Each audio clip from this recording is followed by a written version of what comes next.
20 minutes après le début de ma propre fête de fiançailles, ma mère a tapoté son verre et s'est levée. 42 personnes se sont tournées pour la regarder.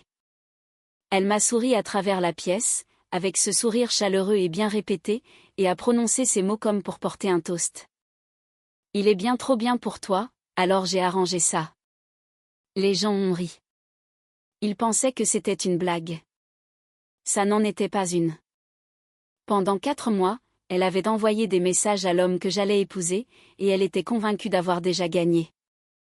Mes mains sont devenues froides autour de mon verre. Je n'ai pas dit un mot, car la porte d'entrée venait de s'ouvrir derrière elle. Il était là, son manteau encore sur le dos, tenant son téléphone à la main. Il l'a regardée, elle, pas moi, et il lui a demandé de sortir. Ce qui s'est passé sur ce porche est la raison pour laquelle je ne parle plus à mes parents. Je suis Céleste. J'ai 30 ans. Je conçois des bâtiments pour gagner ma vie. Et jusqu'à ce soir-là, je croyais encore que ma mère voulait mon bonheur. Elle venait de passer 4 mois à prouver le contraire. Laissez-moi vous ramener au jour de mes fiançailles, car c'est ce jour-là qu'elle a commencé. Nat m'a demandé en mariage un mardi. Pas sur une plage, pas sur un toit, rien de mis en scène. Nous repeignions la 2e chambre de la petite maison que nous avions achetée ensemble à Providence, et j'avais un rouleau dans une main et de la peinture bleue sur l'avant-bras. Il est sorti du placard en tenant une boîte à bagues qui avait clairement été cachée dans son manteau toute la semaine, et il n'avait même pas posé un genou à terre que j'avais déjà dit oui. « Tu n'as pas entendu tout le discours » a-t-il dit. « Je n'ai pas besoin du discours. J'ai écrit 3 pages. » Nat, d'accord. Il a mis la bague sur ma main maculée de peinture. « Épouse-moi. » Oui, évidemment. Il a glissé la bague à mon doigt couvert de peinture et elle n'était pas tout à fait à la bonne taille. Mes articulations sont gonflées par des années de dessin technique. Et il a ri, en disant qu'on la ferait ajuster. Et j'ai répondu que je ne voulais pas l'enlever assez longtemps pour ça. C'était une petite bague. Il avait économisé pour l'acheter avec son salaire de professeur, et je savais exactement ce qu'elle lui avait coûté, et c'était là toute la question. Voilà un homme qui avait compté tout ce qu'il pouvait donner, et qui avait tout offert librement, s'attendant à être accueilli en retour. Pas géré, pas modelé. Jamais, de toute ma vie, je n'avais été aimé par quelqu'un qui ne tenait pas les comptes. Je ne savais pas vraiment quoi faire de ça. Je n'arrêtais pas d'attendre la facture. C'est ce que 30 ans dans la maison de ma mère font à une personne. Ça vous apprend que l'amour est un prêt, et qu'un prêt peut toujours être réclamé. Nous avons commandé de la mauvaise nourriture taillie et nous nous sommes assis sur la bâche de protection, puis nous avons fait une liste de toutes les personnes à qui nous voulions l'annoncer. Ses parents, mon frère Elliot, ma grand-mère, que nous appelons Nana, et tout en bas, d'une écriture plus petite, comme si je m'y préparais déjà, ma mère et mon père. Je veux être honnête sur une chose, car c'est important pour le reste de l'histoire. J'aimais ma mère. Vraiment. J'avais passé 30 ans à l'aimer comme on aime un système météorologique. En observant attentivement le ciel, en apprenant quel matin signifiait qu'il était prudent de sortir. Geneviève Beaumont était charmante avec toutes les personnes qu'elle avait rencontrées, sauf celles qui lui appartenaient. En public, elle était lumineuse. À la maison, elle tenait un grand livre de contes. Mais je la voulais à mon mariage. Je voulais la photo. Je voulais, Dieu me pardonne, lui donner une raison d'être enfin fière. Alors, je l'ai appelée en premier, avant les parents de Nat, avant Nana, avant de pouvoir me dissuader de le faire. Maman, nous sommes fiancés. Il y a eu un silence au bout du fil, juste un temps de trop. Oh, a-t-elle dit, c'est rapide.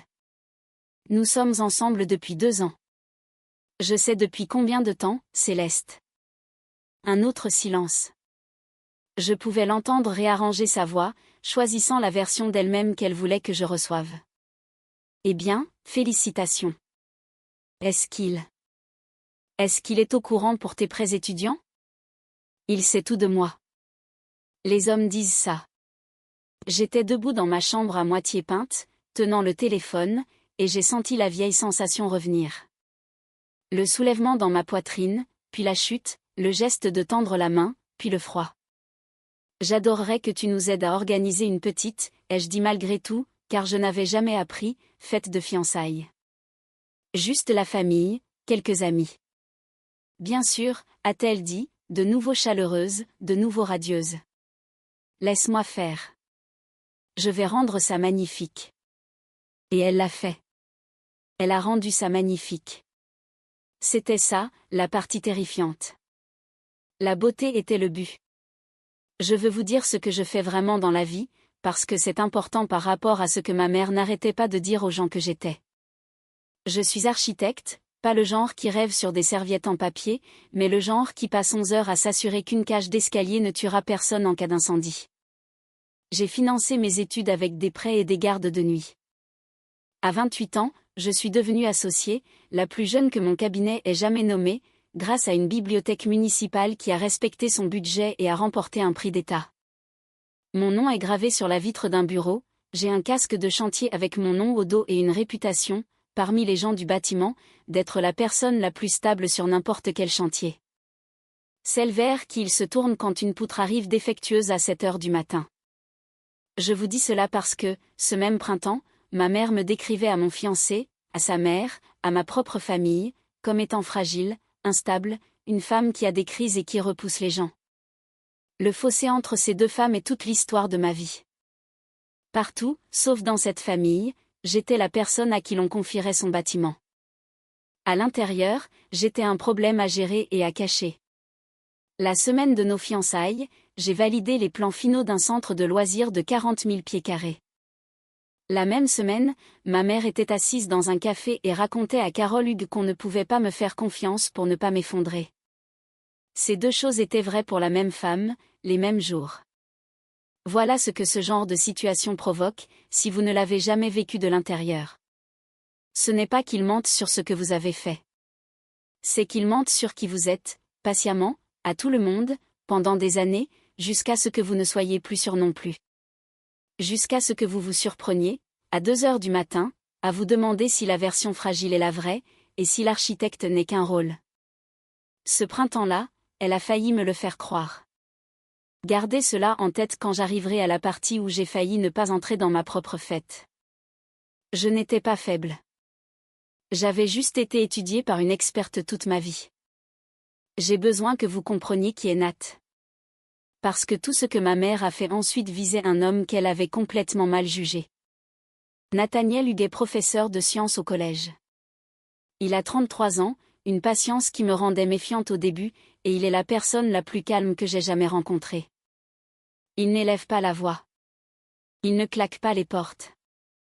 Quand quelque chose le contrarie, il devient silencieux et immobile, et il réfléchit. Et la réflexion peut prendre des jours.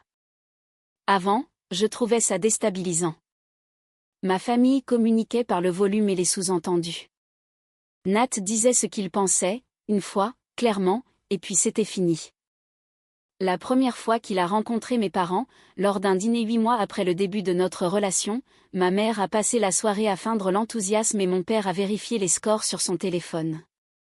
Au milieu du repas, elle a tendu le bras par-dessus la table pour redresser le col de Nat, qui était déjà droit, et a dit « Voilà. Maintenant, on dirait que tu es à ta place. » Nat l'a remercié. Dans la voiture, après, je me suis excusée. « Pourquoi ?» a-t-il demandé. Le truc du col.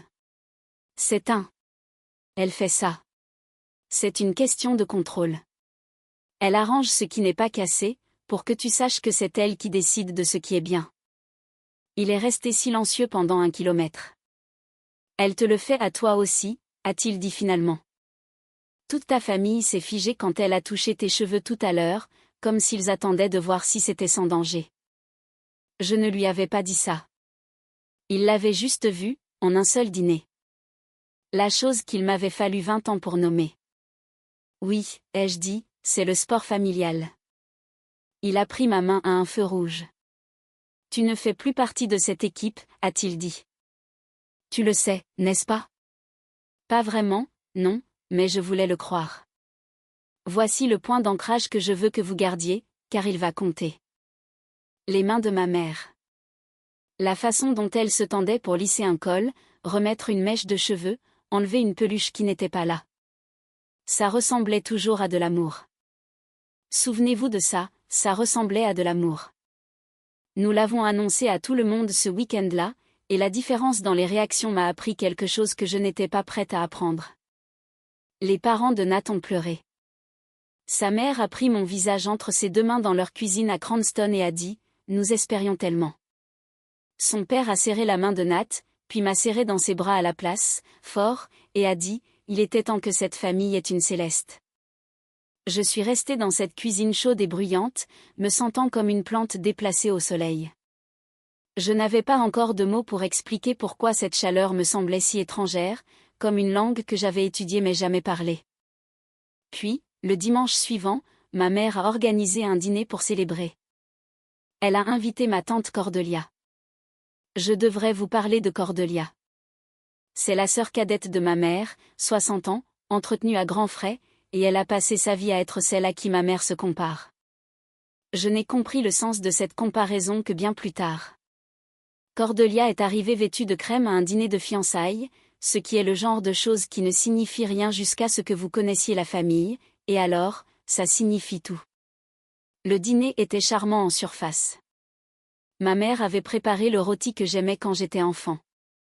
Elle a allumé les bonnes bougies. Elle a dit des choses gentilles, qui avaient la forme exacte de choses gentilles. Mais les pics arrivaient sous la lueur des bougies, si douces que vous les auriez manquées si vous n'aviez pas été élevé pour écouter. Céleste a toujours été une tarvenue, a-t-elle dit à Cordelia en passant les pommes de terre. On s'inquiétait, n'est-ce pas, Roland ? 30 ans et enfin elle se range. Je ne me range pas, maman. Je me marie. C'est ce que j'ai dit, ma chérie. Se ranger. Un sourire. Cordelia s'est mariée à 23 ans. Une autre génération. Cordelia a ri, de son petit rire éclatant. Oh, laisse-la profiter de son moment, Jen. Tout le monde ne peut pas être pressé. Nat, à côté de moi, n'a rien dit, mais sous la table, sa main a trouvé mon genou et l'a serré une fois, et j'ai compris qu'il avait saisi chaque mot, et qu'il tenait une sorte de décompte silencieux. Plus tard, quand je suis allée à la cuisine chercher la tarte, j'ai retrouvé ma mère et Nat seuls là-bas. Elle remplissait son verre de vin, riant à quelque chose qu'il avait dit, sa main posée sur son avant-bras comme si elle y avait sa place. La voilà, a-t-elle dit en me voyant, brillante comme une ampoule. Je disais justement à Nathaniel qu'il a du pain sur la planche. Elle s'est penchée, voilà, le geste. 2 doigts lissant mon col contre ma clavicule. Mais il a l'air du genre patient. Il en aura besoin, pauvre homme. J'ai ri avec eux. Tout le monde riait toujours avec elle. C'était toute son astuce. Elle pouvait vous infliger une blessure déguisée en compliment devant des témoins. Et si vous bronchiez le moins du monde, c'était vous qui rendiez la situation étrange. Dans la voiture, Nat est resté silencieux pendant un long tronçon d'autoroute. Ta tante portait du crème, a-t-il finalement dit. J'ai remarqué. À ton dîner de fiançailles. Cordelia est comme ça. Il a secoué la tête lentement, les yeux sur la route. Non, je ne pense pas que Cordelia soit comme ça. Je pense que ta mère a placé sa sœur à côté de toi dans une robe crème exprès, et je ne pense pas que l'une ou l'autre pourrait te dire pourquoi si tu leur demandais. Il m'a jeté un coup d'œil. Cette famille joue un jeu sur le long terme. Je n'ai pas répondu. Je pensais aux 2 doigts sur mon col et à la façon dont j'avais cessé de les sentir il y a des années. De la même manière qu'on cesse d'entendre une horloge dans une pièce où l'on a vécu trop longtemps. Continuez à observer ce geste. Il va changer de sens 3 fois avant la fin de cette histoire. La fête de fiançailles était prévue pour le premier samedi de juin chez mes parents, dans le bon quartier de Warwick. La maison avec le porche qui fait le tour, la lumière jaune du porche et la pelouse que mon père taillait à la règle. Ma mère a tout pris en main. Elle a choisi le traiteur, les fleurs, la liste des invités. Elle m'appelait 2 fois par semaine avec des questions qui étaient en réalité des instructions. Tu porteras quelque chose de doux, n'est-ce pas? Pas ces couleurs d'architecte si dures. Les hommes ne demandent pas en mariage du gris. Il m'a déjà demandé, maman. Les mariages sont plus longs que les demandes, Céleste. J'ai laissé tomber. Je laissais toujours tomber. Je me disais que c'était sa façon de s'impliquer. Et l'implication était plus que ce qu'elle m'avait donné depuis des années. Et peut-être que c'était la version d'elle que j'attendais. Elliot n'y croyait pas. Mon frère a 26 ans, 4 de moins que moi, et c'est la seule autre personne qui a grandi en tenant les comptes dans cette maison avec moi. Il est passé un soir alors que Nat était à un événement de l'école, et il s'est assis sur notre nouveau canapé, buvant ma bière et me regardant écrire des adresses sur les enveloppes, dans la police approuvée par ma mère. « Tu sais qu'elle prépare quelque chose » a-t-il dit. « Elle organise une fête. » Céleste, elle m'a appelé la semaine dernière pour me poser des questions sur Nat. Ce qu'il fait, combien il gagne, s'il a déjà été marié. Il a gratté l'étiquette de la bouteille. Elle a demandé si je pensais qu'il était sérieux ou juste une passade. J'ai continué à écrire. Elle est juste nerveuse. Il n'est pas ce qu'elle imaginait. Elle n'est pas nerveuse. Elle n'a jamais été nerveuse de sa vie. Il m'a regardé comme il le faisait quand nous étions enfants, et que l'un de nous devait être le raisonnable. Elle se sent menacée. Tu es heureuse. Et ce n'est pas grâce à elle, et elle ne supporte pas d'être dans une pièce où elle n'en est pas la raison. Je lui ai dit qu'il était mélodramatique. Il ne l'était pas. Et une partie de moi le savait. Mais le croire aurait signifié accepter que ma mère ne voulait pas mon bonheur, pas qu'elle ne pouvait pas le gérer, mais qu'elle ne le voulait pas. Et je n'étais pas prête à porter quelque chose d'aussi lourd 3 semaines avant qu'elle ne me promette d'organiser une fête pour moi. Alors, j'ai fait ce que j'avais toujours fait dans cette famille. J'ai choisi la version qui me permettait de garder ma mère, et j'ai mis la vraie dans un tiroir, puis je suis retournée à mes enveloppes, avec sa police approuvée. Elliot m'a regardé faire. « Tu fais toujours ça » a-t-il dit doucement. « Tu préfères que ce soit de ta faute plutôt que de la sienne. Elle t'a élevé aussi. » Je veux m'arrêter une seconde ici, car si vous écoutez ceci et que quelque chose vient de se serrer dans votre poitrine, si vous avez grandi en apprenant à lire le silence d'un parent comme la météo, prenez une seconde pour vous abonner, car cette histoire est pour vous. Et nous sommes nombreux. Et faites-moi une faveur, dites-moi dans les commentaires d'où vous écoutez et quelle heure il est chez vous. Je lis tous les commentaires, et j'aime savoir que mon histoire touche des gens du monde entier ce soir. Maintenant, laissez-moi vous dire quand j'ai vu la première fissure. C'était 3 semaines avant la fête, et elle était si petite que je l'ai presque manquée. Nat et moi étions chez mes parents pour déposer une boîte de verre supplémentaire. Ma mère l'a attirée dans la cuisine pour avoir son avis sur le vin, ce qui était étrange car ma mère ne s'était jamais souciée de l'avis de qui que ce soit d'autre que le sien. Je suis restée dans la salle à manger avec mon père. Roland Beaumont est un expert en assurance à la retraite qui a passé sa carrière à décider de la valeur des pertes des autres. Il n'est pas cruel comme ma mère est cruelle. Il est pire, d'une manière plus silencieuse. Il la regarde être cruelle et appelle ça la paix. « Grand-moi » a-t-il dit, sans lever les yeux de ses mots croisés. « Oui. Ta mère s'est beaucoup investie là-dedans. » « Je sais. C'est gentil de sa part. » Il a rempli un mot. « Fais juste attention que ça ne te monte pas à la tête, toute cette attention. Elle s'inquiète que tu aies des idées de grandeur. » J'ai ri, car je pensais qu'il plaisantait. Il ne plaisantait pas. Il ne plaisantait jamais. C'était ça, le truc avec mon père. Il vous tendait le couteau si platement que vous vous coupiez en essayant de lui serrer la main. Avant, je lui trouvais des excuses. Il est juste silencieux, disais-je aux gens. Il n'est pas comme elle. Il m'a fallu 30 ans et une fête de fiançailles pour comprendre qu'un homme qui assiste à la cruauté chaque jour pendant 35 ans et appelle ça la paix n'est pas innocent. Il avait juste trouvé un moyen de profiter du spectacle, sans jamais avoir à payer le billet. Le seul vrai talent de mon père, c'était l'absence. Il n'était jamais dans la pièce quand ça arrivait, même quand il était assis juste là, à faire ses mots croisés, à 1 mètre de distance. Dans la cuisine, j'ai entendu ma mère rire à quelque chose. Puis j'ai entendu la voix grave de Nat, puis un silence. Et puis ma mère à nouveau, plus chaleureuse que je ne l'avais jamais entendue, disant « Oh, je crois que vous et moi, on se comprend. » Quand nous sommes partis, Nat était silencieux dans la voiture. Qu'est-ce qu'elle voulait, ai-je demandé. Du vin, a-t-il dit. Nat. C'était rien. Il regardait la route. Elle a posé beaucoup de questions. Sur quoi? Il a hésité. Une demi-seconde. J'allais rejouer cette demi-seconde pendant des semaines. Sur nous, a-t-il dit. Sur notre bonheur. Ce genre de choses. J'ai laissé tomber. Bien sûr, j'ai laissé tomber. Mais voici le premier élément que je veux que vous gardiez, comme je le garde maintenant. Cette nuit-là, dans le lit, le téléphone de Nat a vibré sur la table de chevet à 11h40. Il l'a pris, a lu quelque chose, et l'a reposé face contre table sans un mot. En 2 ans, je ne l'avais jamais vu poser son téléphone face contre table. Je me suis dit que c'était un parent d'élève.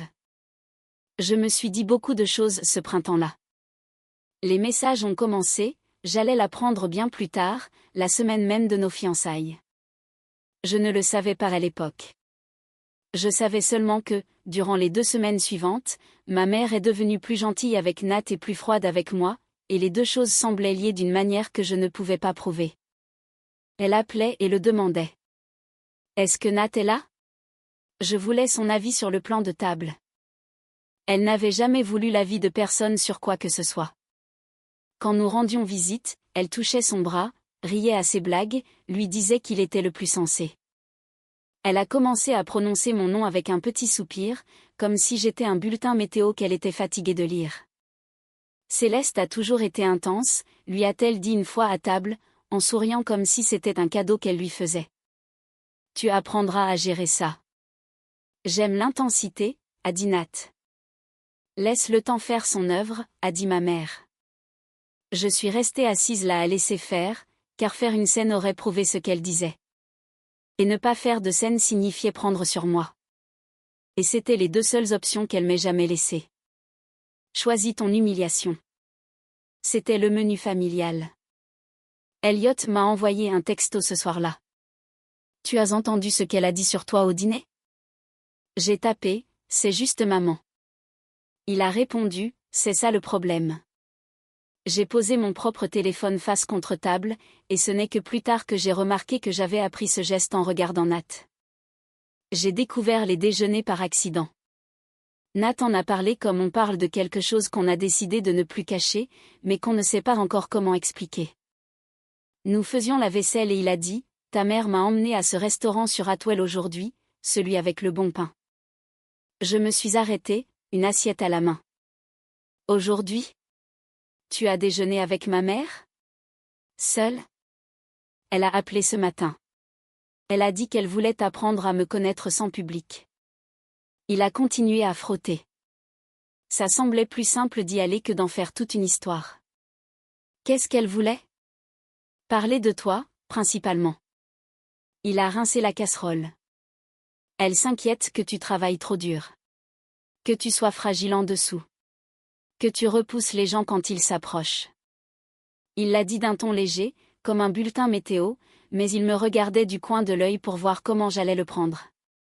Fragile en dessous, repousser les gens. Les mots sont entrés comme des échardes, car c'était exactement les choses que je craignais le plus d'être vraies, ce qui aurait dû me faire comprendre qu'elle les avait choisies exprès. Je ne repousse pas les gens, ai-je dit. Je sais que non. C'est ce qu'elle t'a dit? Que je finirai par te repousser? Nat a fermé l'eau.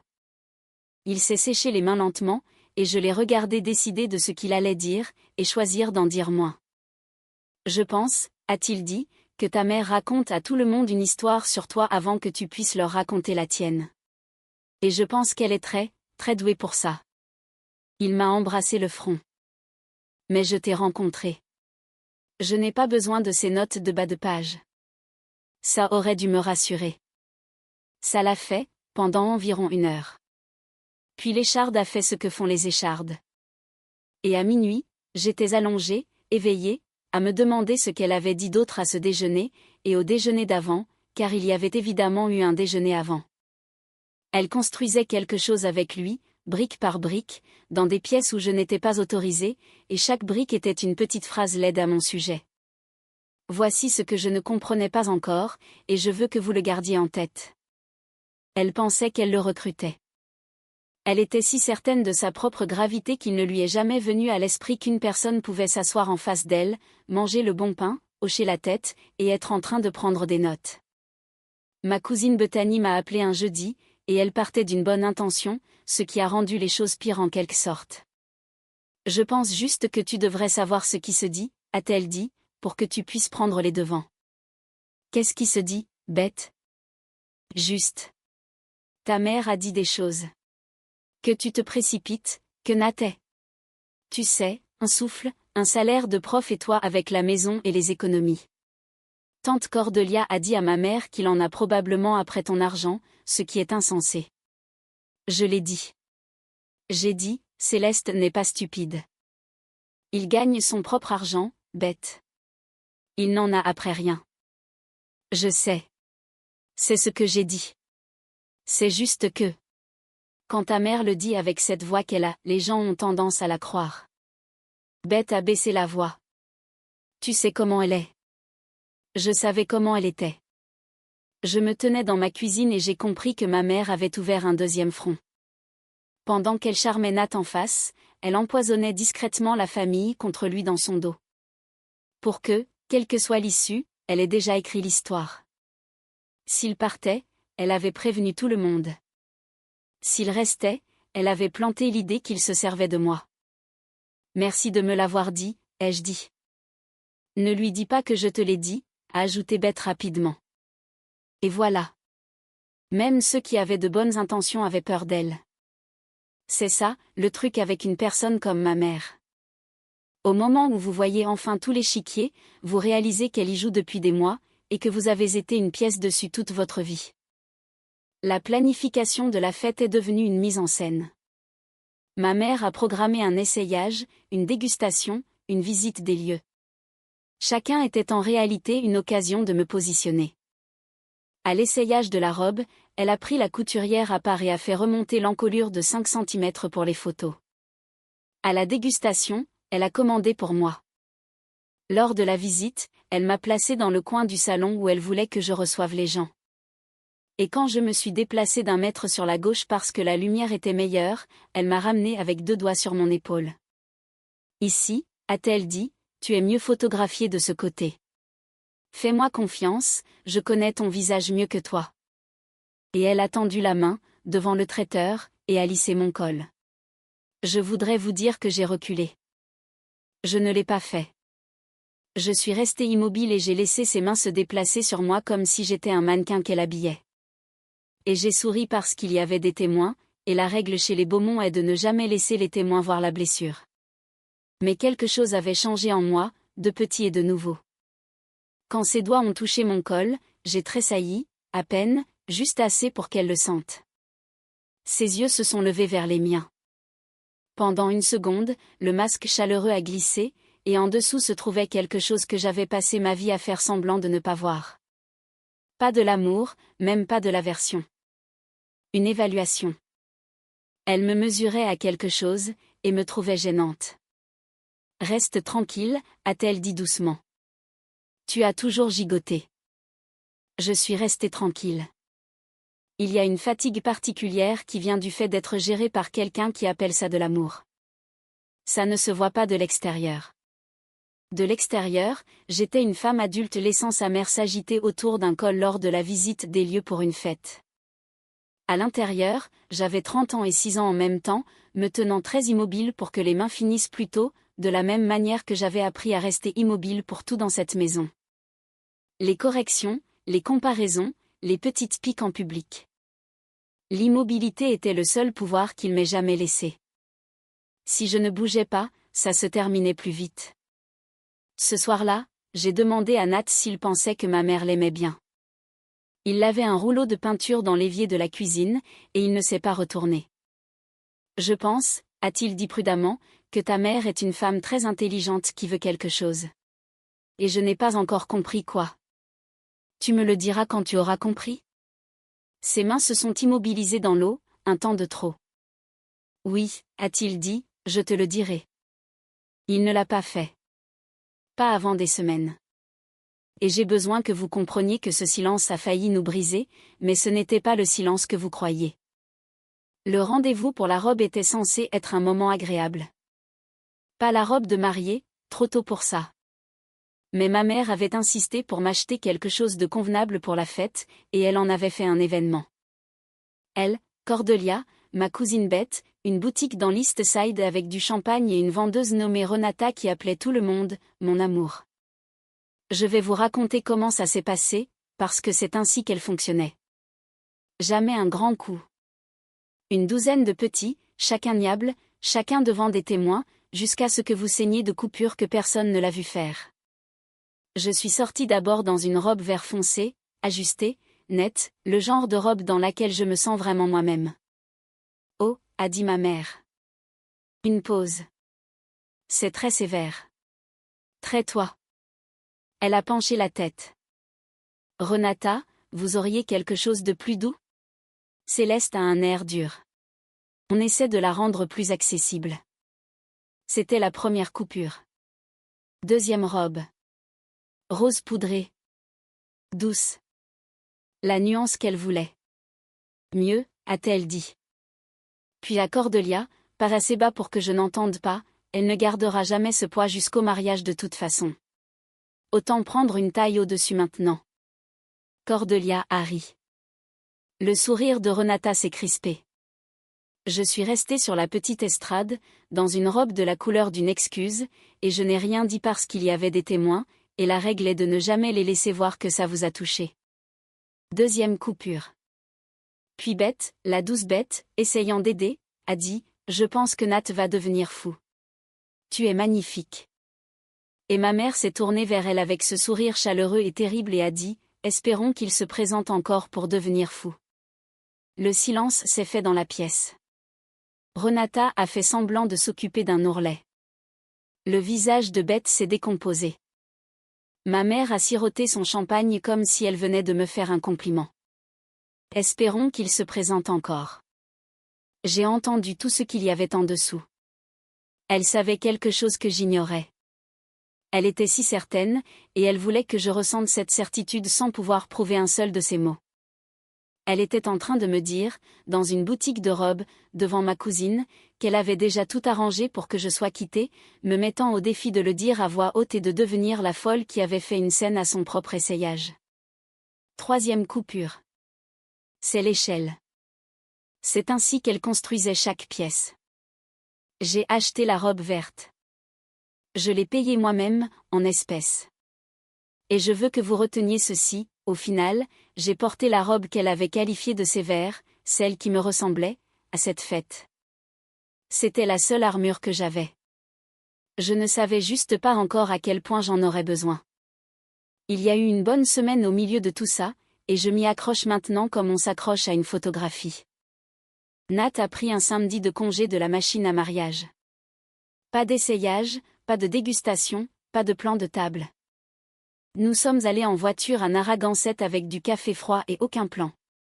Et nous avons marché sur toute la longueur de la plage dans le vent, et il m'a récité la version collège du tableau périodique, en faisant toutes les voix, jusqu'à ce que je ris si fort que j'ai dû m'asseoir dans le sable. Ça, a-t-il dit en s'asseyant à côté de moi. Je veux 100 ans de ça. Même les moments où ma famille est folle? Ta famille n'est pas le deal. Il m'a regardé, sérieux sous son air détendu. C'est toi, le deal. Tout le reste n'est que météo. Je me suis appuyée contre lui. Sur l'eau, quelques enfants criaient à cause du froid, et le vent emportait leur voix. Et j'ai pensé, sans me l'avouer, que je ne me souvenais pas de la dernière fois où j'avais été assise quelque part sans être sur mes gardes. Sans scruter une pièce, sans lire un visage, juste assise au soleil, désirée par quelqu'un qui n'avait rien à y gagner. Je peux te dire quelque chose, ai-je dit. J'attends toujours que tu te rendes compte que je suis trop. Tout le monde finit par s'en rendre compte. Il n'a pas ri et ne s'est pas empressé de contester, c'est comme ça que j'ai su qu'il écoutait vraiment. Il est resté silencieux un moment. Celui qui t'a dit ça, a-t-il dit finalement, j'aimerais avoir une discussion avec lui un jour. Je ne lui ai pas dit qu'il l'avait déjà fait, qu'elle avait déjeuné avec lui 2 fois. Je ne le savais toujours pas à l'époque. Je savais juste que le soleil était chaud et que l'homme était gentil. Et pendant un après-midi, je me suis permis de croire que c'était peut-être aussi simple que ça. Je veux que vous entendiez cela, car dans 3 semaines, j'allais l'oublier complètement. J'allais me tenir dans une pièce et laisser ma mère me convaincre que la météo était le ciel tout entier. Mais cet après-midi-là, du sel dans les cheveux, je l'ai cru. Et j'avais raison. Je n'ai juste pas tenu assez fort. C'est sur ça que comptent les gens comme ma mère. Pas que vous ne connaissiez pas la vérité, mais que vous ne vous y accrocherez pas quand elle viendra la chercher. L'escalade suivante est venue d'une direction que je n'avais pas anticipée, car je n'avais pas imaginé qu'elle irait jusque-là. La mère de Nat m'a appelé. Sa vraie mère, la chaleureuse Carole de la cuisine ensoleillée de Cranston, et sa voix était prudente d'une manière que je ne lui avais jamais connue. « Ma chérie, je ne veux pas créer de problème, a-t-elle dit. Mais ta mère m'a téléphoné 2 fois cette semaine. Mon estomac s'est noué. Elle. Qu'est-ce qu'elle voulait? La première fois, elle a dit qu'elle voulait qu'on se coordonne. La deuxième fois. Carole a hésité. Elle voulait me mettre en garde contre toi, ma chérie. Elle a dit que tu avais des crises. Que Nat devrait t'ouvrir les yeux avant le mariage. Qu'elle me le disait seulement de mère à mère. Une pause. Je lui ai dit que j'avais les yeux ouverts à chaque dîner. Et ce que j'ai vu, c'est une jeune femme qui illumine mon fils. Et elle est devenue très silencieuse et a dit que je comprendrais avec le temps. Je me suis assise par terre. Elle était entrée dans la famille de Nat. Elle avait décroché le téléphone et appelé la seule maison chaleureuse que j'avais trouvée, et avait essayé de saler la terre là-bas aussi. Ça ne suffisait pas de travailler Nat au corps. Elle s'attaquait à tous ceux qui pourraient me rattraper si je tombais. De la même manière qu'on couperait les cordes sous un filet de sécurité. Je suis tellement désolée, ai-je dit. Elle n'avait aucun droit de vous appeler. Ne t'avise pas de t'excuser pour elle. La voix de Carole s'est raffermie. Écoute-moi. Quoi qu'elle te raconte sur toi-même, j'ai élevé un bon juge de caractère, et il t'a choisi. Ça me dit tout ce que j'ai besoin de savoir. Puis, plus doucement. Mais Céleste, méfie-toi de cette femme. J'en ai rencontré quelques-unes comme elle dans ma vie. Elles ne s'arrêtent pas parce qu'elles ont tort. Elles s'arrêtent parce qu'elles n'ont plus personne pour les écouter. Je les remerciais. J'ai raccroché et je suis restée assise sur le sol, comprenant pour la première fois que ça n'allait pas passer. Ma mère n'était pas de mauvaise humeur. Elle était en campagne, et elle avait un calendrier, et ce calendrier se terminait à un mariage qui, avait-elle décidé, n'aurait pas lieu. J'aurais dû aller voir Nat ce soir-là avec tout ça. L'appel de Carole, l'appel de Beth, les déjeuners, le téléphone face contre table.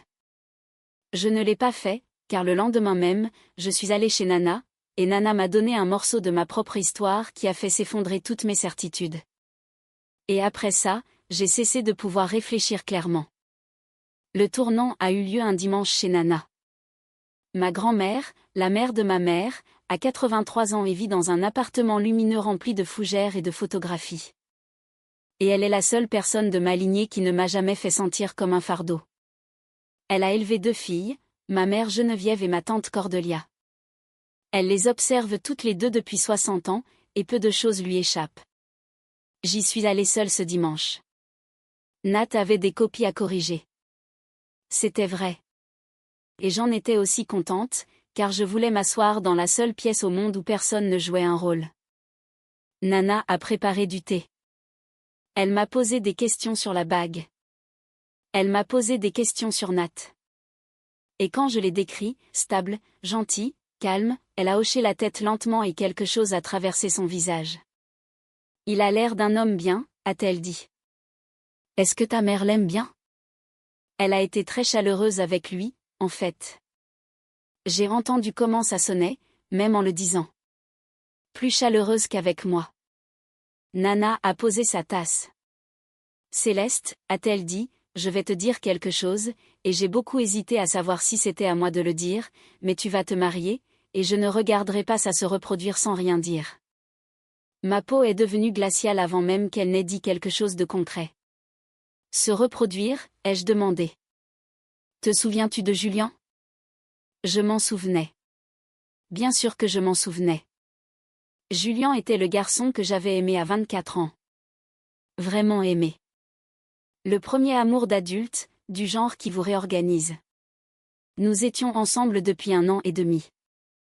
Nous avions parlé d'emménager, et puis, en l'espace d'un mois étrange, il s'était éloigné, était devenu froid, et avait finalement rompu dans un café, en disant qu'il avait entendu des choses, qu'il ne pouvait pas continuer, et il ne voulait pas dire quelle chose, et il est parti. Et j'ai passé les 6 années suivantes avec la certitude silencieuse que j'étais trop, que j'étais intense, qu'une sorte de pourriture en moi devenait visible pour les gens une fois qu'ils s'approchaient assez, et alors ils partaient. J'avais construit toute une compréhension de moi-même sur les ruines de ce mois-là. Je me souviens de Julien, ai-je dit. Nana a tendu la main par-dessus la petite table et a pris la mienne. Ses doigts étaient fins, frais et absolument stables. Ta mère l'a appelé, a-t-elle dit. À l'époque. Plus d'une fois. J'étais ici le jour où elle l'a fait. Elle était à ma table de cuisine, au téléphone, à raconter à ce garçon des choses sur toi qui n'étaient pas vraies. Que tu avais été infidèle, que tu étais instable, que tu avais blessé quelqu'un avant. La bouche de Nana a tremblé une seule fois, puis s'est raffermie. Je lui ai dit d'arrêter. Elle m'a dit de me mêler de mes affaires. Et ce garçon l'a cru, parce que pourquoi ne l'aurait-il pas cru? Et tu as passé 6 ans à penser que c'était de ta faute. La pièce est devenue très silencieuse. Quelque part, une horloge faisait tic-tac, et je pouvais l'entendre. Et je me souviens avoir pensé que c'était étrange qu'une horloge puisse continuer à tourner. Pourquoi, ai-je dit. Ma voix ne ressemblait pas à la mienne. Pourquoi aurait-elle fait ça? Nana est restée silencieuse un long moment. Parce qu'elle ne supportait pas de te voir être choisie. Elle a dit, tu dois comprendre ta mère, Céleste, non pas pour lui pardonner, mais juste pour lui survivre. Elle a retourné ma main dans la sienne. Geneviève a grandi en secondes. Cordelia était la jolie, la facile, celle que les gens regardaient en premier. Et moi, sa voix s'est brisée. Je n'ai pas été une mère juste. Je l'ai laissée sentir. Et elle a passé toute sa vie certaine que l'amour est une chose dont il n'y a pas assez, que si quelqu'un en reçoit, c'est qu'on le lui a pris. Et puis elle a eu une fille, qui était brillante et charmante et qui aspirait au bonheur comme si elle le méritait. Nana m'a regardée. Elle ne t'a jamais pardonné d'attendre d'être aimée. Nana est restée silencieuse un moment. Puis elle a dit la chose à laquelle je pense le plus. Quand tu es née, a-t-elle dit, ta mère t'a tenue dans ses bras à l'hôpital. Et je suis entrée et j'ai dit ce qu'on est censé dire, que tu étais belle, que tu lui ressemblais. Et Geneviève m'a regardée, en te tenant, et elle a dit, tout le monde va l'aimer plus qu'il ne m'aime moi. Les yeux de Nana se sont remplis de larmes. Un nouveau-né, Céleste, pas un jour. J'ai ri. Dieu me pardonne, je pensais qu'elle faisait une blague. Il m'a fallu des années pour comprendre qu'elle l'avait dit comme un plan. L'horloge faisait tic-tac sur le mur. Ce n'est pas un monstre, a dit Nana. C'est la partie la plus difficile. Si c'était un monstre, ce serait plus simple. C'est une petite fille effrayée dans un corps de 60 ans, et elle a passé toute ta vie à s'assurer que ce qu'elle a dit dans cet hôpital se réalise. Que tu grandisses en croyant que l'amour est quelque chose que tu dois mériter, et que tu peux perdre à tout moment. Elle ne pouvait pas supporter que tu aies facilement la chose qu'elle n'a jamais eue. Je ne me souviens pas du trajet pour rentrer. Je me souviens être restée assise dans ma voiture, dans notre allée, pendant un long moment, le moteur éteint. Voici la chose que je veux vous dire, qui que vous soyez qui écoutez ceci. Si vous avez passé des années à croire une histoire sur la raison pour laquelle vous n'êtes pas aimable, mettez ceci en pause maintenant et demandez-vous qui a écrit cette histoire. Car ce n'était peut-être pas vous. Ce n'était peut-être pas vrai. Demandez-vous ce que vous feriez si vous découvriez à 30 ans que la grande blessure de votre vingtaine avait un auteur. Je vais vous dire ce que j'ai fait. Continuez à écouter, parce que je me suis d'abord trompée. J'ai fait une erreur cette semaine-là, et je l'ai faite avant de faire quoi que ce soit de juste. L'erreur, c'est que je suis allée voir ma mère. Je ne sais pas ce que je voulais. Des excuses, peut-être. Ou peut-être que je voulais qu'elle le nie si convaincante que je pourrais la garder, car perdre l'histoire de Julien signifiait aussi perdre l'histoire de ma mère. Et même une mère cruelle est une mère. Et je n'étais pas aussi prête à être libre que je me le disais. Je l'ai trouvée dans son jardin, en train de couper les roses fanées. Nana m'a parlé de Julien, ai-je dit. Sans préambule. Mon cœur battait si fort que je le sentais derrière mes yeux. Elle a dit que tu l'avais appelé. Que tu lui avais raconté des choses sur moi qui n'étaient pas vraies. Que tu l'as fait partir. Ma mère ne s'est même pas levée. Elle a coupé une fleur fanée, l'a laissée tomber dans son panier et a dit, d'une voix d'une patience infinie, « Oh, ma chérie, c'est ce qu'elle fait maintenant ? Maman, ta grand-mère a 83 ans et elle essaie de monter mes enfants contre moi depuis la mort de ton grand-père. » Coup de sécateur. Elle est seule, elle est amère et elle ne m'a jamais pardonné des choses qui se sont passées bien avant ta naissance. Elle a levé les yeux vers moi alors, et ses yeux étaient humides. Vraiment humides, sur commande. Je ne sais toujours pas comment elle faisait. Julien est parti parce que Julien était un garçon qui n'était pas prêt à être un homme.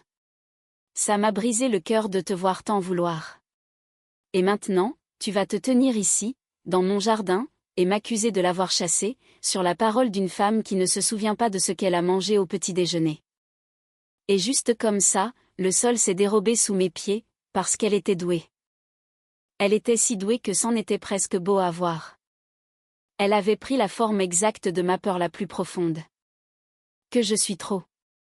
Que les gens partent. Que leur départ est de ma faute, et elle me l'a rendu comme un réconfort. Puis elle a fait de Nana, ma seule personne sur au monde, la vraie méchante. Pendant un moment, debout au milieu de ces roses, j'ai eu honte. J'ai vraiment pensé, et si je me trompais ? Et si j'étais le genre de personne qui croit des choses monstrueuses sur sa propre mère sans aucune preuve ? Je suis désolée, me suis-je entendu dire. Je n'aurais pas dû. Non, a-t-elle convenu doucement en se retournant vers ses roses. Tu n'aurais pas dû. Mais je te pardonne. Je te pardonne toujours. Je suis repartie en me sentant plus légère, ce qui est la partie la plus malsaine de toute cette histoire. J'étais venue pour la confronter, et je suis partie en m'excusant auprès d'elle.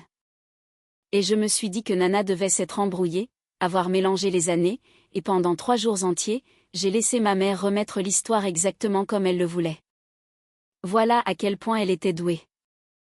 Si vous êtes déjà entré dans une pièce certain d'une vérité et en êtes ressorti en doutant de votre propre esprit, ce n'est pas vous qui êtes faible ou fou. C'est quelqu'un qui vous fait ce qu'elle m'a fait au milieu de ces roses. Ça a un nom. Il m'a fallu 30 ans pour l'apprendre, et je ne vais pas le désapprendre pour qui que ce soit maintenant. Pendant 3 jours, je l'ai laissé gagner, puis une petite chose a remis la vérité entre mes mains. C'était une photographie. J'étais chez mes parents à la recherche d'un plat de service que ma mère voulait pour la fête.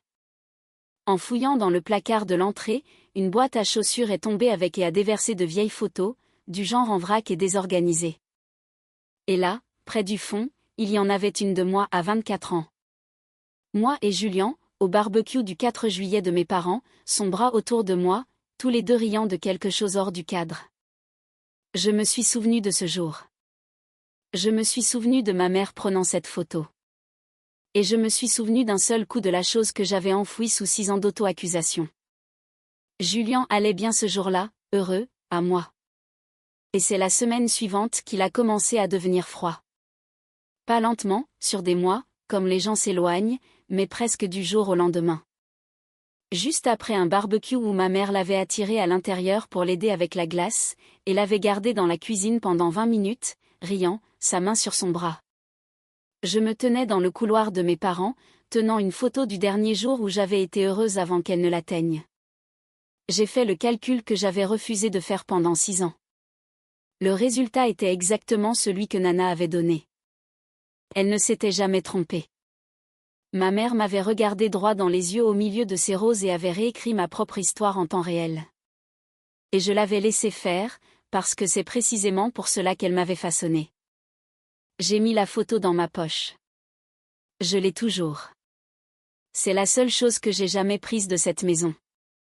C'est à ce moment-là que le sol a cessé de bouger sous mes pieds. Non pas parce que j'étais devenue courageuse. Je ne l'étais pas. Je suis quand même entrée dans cette fête en m'attendant à être quittée. Mais une petite partie de moi avait enfin cessé de la croire. Et une fois que cette partie de vous se réveille, elle ne se rendort pas. J'aurais dû aller voir Nat directement. J'aurais dû tout lui raconter de ce que Nana m'avait dit, ce soir-là, dans notre cuisine, avec les lumières allumées. Je ne l'ai pas fait. Et c'est la partie dont je suis le moins fière, car un poison s'était instillé en moi depuis des semaines et maintenant il avait un nom. Et au lieu de le tourner vers ma mère, il s'est tourné vers la personne que j'aimais. Si elle a appelé Julian, me murmurait une voix, et que Julian l'a cru, qu'est-ce qui l'empêche d'appeler Nat? Et si Nat est du genre à la croire aussi? J'ai commencé à le surveiller comme j'avais appris à surveiller ma mère. Son téléphone, face contre table sur la table de chevet. Les demi-secondes avant qu'il ne me réponde. Le dimanche où il avait corrigé des copies. Avait-il vraiment corrigé des copies? La façon dont il devenait silencieux et prudent chaque fois que je demandais ce que ma mère voulait, comme s'il me protégeait de quelque chose, ou cachait quelque chose, et je ne pouvais plus faire la différence. Je ne lui ai pas posé la question. C'était mon erreur. Et c'en était une grosse. J'avais appris dans cette maison qu'on ne demande pas directement. On observe, on déduit, et on se prépare. Alors j'ai observé, et tout ce que j'observais, je l'interprétais de la pire manière possible, parce que ma mère avait passé 30 ans à m'apprendre que la pire lumière était la vraie, et le mensonge s'est insinué entre nous, comme elle l'avait voulu. C'était léger au début. Nat est rentré d'une autre réunion et je suis devenue froide, il m'a demandé ce qui n'allait pas et j'ai répondu « rien », de cette manière Beaumont qui veut dire « tout ». Il a essayé 2 fois, puis a abandonné et est allé corriger des copies, et je suis restée assise dans le noir, à construire mon dossier contre lui. La situation a atteint son paroxysme un mardi. Il était au téléphone dans le jardin depuis 20 minutes, faisant les 100 pas, et je l'ai observé par la fenêtre. Quand il est entré, je l'ai dit avant de pouvoir me retenir. Il y a quelqu'un d'autre? Il a ri, en fait. Pas méchamment, juste surpris. Quelqu'un d'autre? Céleste, de quoi tu parles?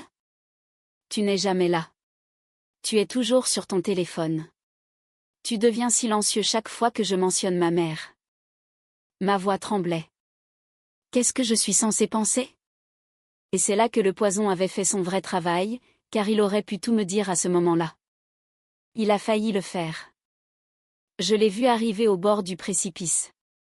Céleste, je dois te dire quelque chose à propos de ta mère. Et puis il s'est arrêté, parce qu'il n'était pas encore sûr, parce qu'il n'avait qu'une seule chance, parce que s'il se trompait, il aurait accusé ma mère de quelque chose de monstrueux à la veille de sa propre fête. Alors il a refermé la bouche et a dit prudemment, il n'y a personne d'autre. Je te le promets. Fais-moi juste confiance, encore quelques jours. Encore quelques jours? Pour moi, entraîné par une experte, cela sonnait exactement comme un homme demandant du temps pour organiser sa sortie. D'accord, ai-je dit, avec la voix que ma mère m'avait donnée. Je suis allée me coucher en colère. Il a dormi sur le canapé. Et ma mère, à 3 villes de là, envoyant des textos dans le noir, a obtenu la seule chose qu'elle voulait depuis le début. De la distance entre nous, la dernière semaine, quand ça comptait le plus. C'est la partie que j'ai besoin que vous compreniez à propos des gens comme elle. Elle n'a pas eu besoin de nous briser elle-même. Elle a juste eu à empoisonner l'eau et à attendre que nous la buvions. Et nous avons failli le faire. Nous sommes passés à quelques jours, et à une phrase honnête, de finir son travail pour elle. La dernière semaine avant la fête, j'avais construit toute une structure dans ma tête, et elle me voyait être quittée par Nat. J'ai fait ce que l'on fait à 2 heures du matin. J'ai cherché Julian. Il était marié maintenant. Une photo d'une femme, d'un bébé et d'un chien sur un porche quelque part dans la verdure. Je suis restée assise dans la lumière bleue de mon téléphone, et j'ai détesté à quel point ça piquait encore. 6 ans plus tard, cet agréable inconnu qui m'avait quitté parce que ma mère le lui avait dit. Je lui ai tapé un message 3 fois. Je l'ai effacé 3 fois. Qu'aurais-je pu dire? La mère de ton ex-petite amie a aussi ruiné ta vie. Tu ne l'as juste jamais su. J'ai posé le téléphone, mais la spirale avait maintenant une destination, et cette destination était Nat. J'ai appelé Elliot le lendemain matin. Tu dois m'aider à comprendre, ai-je dit. Quelque chose ne va pas avec Nat. Il est distant. Il est toujours sur son téléphone. Maman a déjeuné avec lui. Et après ce que Nana m'a dit sur Julian, je pense qu'elle recommence. Je pense qu'elle l'a eu. Il y a eu une longue pause au bout du fil. Trop longue. Le genre de pause que je ne comprendrai que plus tard. As-tu vraiment parlé à Nat, a demandé Elliot, prudent. De quoi? Qu'est-ce que je suis censé dire? Est-ce que tu me quittes parce que ma mère te l'a dit?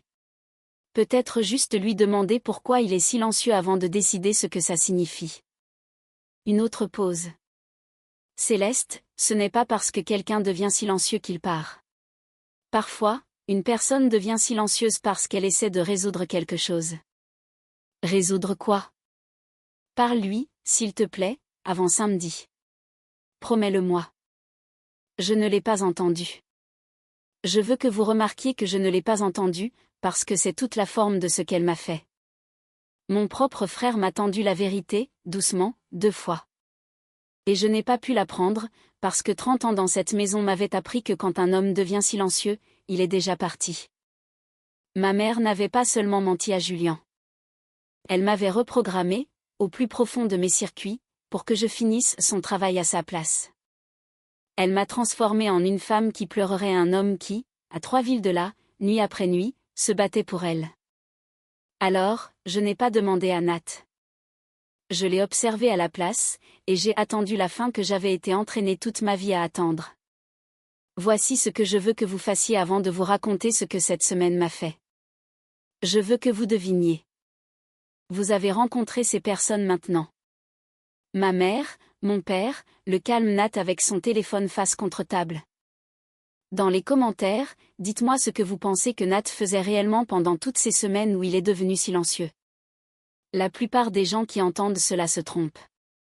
Moi aussi, je me suis trompée, et j'étais là. 2 jours avant la fête, ma mère m'a fait voir le plan de table. Elle l'avait dessiné de sa propre main sur un grand carton, comme un général planifiant une campagne. J'ai remarqué 2 choses.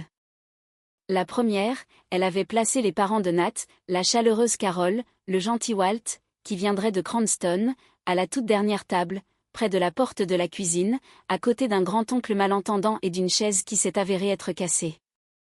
Ils seront plus à l'aise là-bas, a-t-elle dit, loin du bruit. La deuxième chose était pire. À la table juste à côté de la mienne, sous la meilleure lumière de la pièce, elle avait placé un nom que je ne reconnaissais pas. Docteur Aldi. Qui est le docteur Aldi, maman? Le fils du voisin de Cordelia. Un cardiologue. Elle a aplati le carton. J'ai pensé que ce serait bien d'avoir de nouveaux visages. Il est célibataire depuis peu, tu sais, de très bonne manière. Je suis restée là et j'ai senti le sol se glacer. Elle avait placé un célibataire éligible à la table d'honneur de ma fête de fiançailles, un médecin, célibataire depuis peu, sous la meilleure lumière, à côté de moi. Elle l'avait fait au grand jour, sur un carton, de sa propre main, me mettant au défi de dire la chose à voix haute, que ma mère cherchait mon remplaçant à la fête censée célébrer le fait que j'avais été choisie. Déplace les parents de Nat à l'avant, ai-je dit. Et je ne veux pas d'un étranger à ma table. Ma mère m'a regardée avec une telle déception patiente. Tu recommences, a-t-elle dit doucement, à chercher des significations partout. C'est exactement ce qui inquiète les gens, Céleste. Elle a fait une petite marque sur le carton, une marque qui, j'ai découvert plus tard, n'a jamais été suivie d'effet. Voilà, contente? Je n'étais pas contente. Mais j'avais appris il y a 30 ans que le bonheur n'était jamais au menu dans cette maison, seulement le silence ou la folie. J'ai choisi le silence une dernière fois. 2 jours plus tard, le docteur Aldi était assis à ma table, exactement où elle l'avait prévu. Il n'a jamais eu l'occasion de faire sa présentation aux manières charmantes. Au moment où la fête a commencé, ma mère avait une performance bien plus grande en tête. Nat est devenu distant la dernière semaine. Ça, je ne l'ai pas imaginé. Il est rentré tard 3 soirs de suite. Des réunions, a-t-il dit, ce qui n'était pas un mensonge, mais pas toute la vérité non plus. Et j'étais devenue une experte de l'espace entre les deux. Il a annulé un dîner que nous avions prévu. Il a cessé de répondre aux textos après 22 heures et a commencé à dormir en me tournant le dos. Le mercredi, je suis entrée dans la cuisine et il a terminé un appel trop vite et a glissé le téléphone dans sa poche. Qui c'était? Un truc de l'école. Il n'a pas voulu croiser mon regard. Le jeudi, j'ai trouvé un bloc-notes jaune sur son bureau avec des noms écrits sur le côté, dont celui de ma mère, une date, un point d'interrogation, et un seul mot souligné que je ne pouvais pas lire. Quand je l'ai pris, il a traversé la pièce, me l'a pris doucement et a dit « Ce n'est rien. Ne t'inquiète pas. » Ce qui est la seule phrase dans la langue anglaise garantie pour faire en sorte qu'une femme comme moi s'inquiète pour le reste de sa vie. Tout ce qu'il faisait pour me protéger ressemblait, à travers la lentille que ma mère avait passé 30 ans à polir pour moi, exactement à un homme se préparant à partir. Et son téléphone, mon Dieu, son téléphone. Il a vibré constamment cette semaine-là. Et chaque fois, il y jetait un coup d'œil et le retournait. Et une nuit, alors qu'il était sous la douche, il a vibré sur le comptoir et j'ai regardé. Je n'en suis pas fière. J'ai regardé, et le nom sur l'écran était celui de ma mère. Geneviève Beaumont. 11h52 du soir. Un message de ma mère à mon fiancé à minuit, 4 jours avant notre fête de fiançailles. Je ne l'ai pas ouvert. Je ne pouvais pas. Je suis juste restée dans notre salle de bain, tenant son téléphone avec le nom de ma mère qui brillait vers moi. Et toute la structure que j'avais construite s'est effondrée sur ma tête d'un seul coup. Elle l'avait fait. Elle l'avait fait à nouveau. Elle l'avait eu, comme elle avait eu Julien.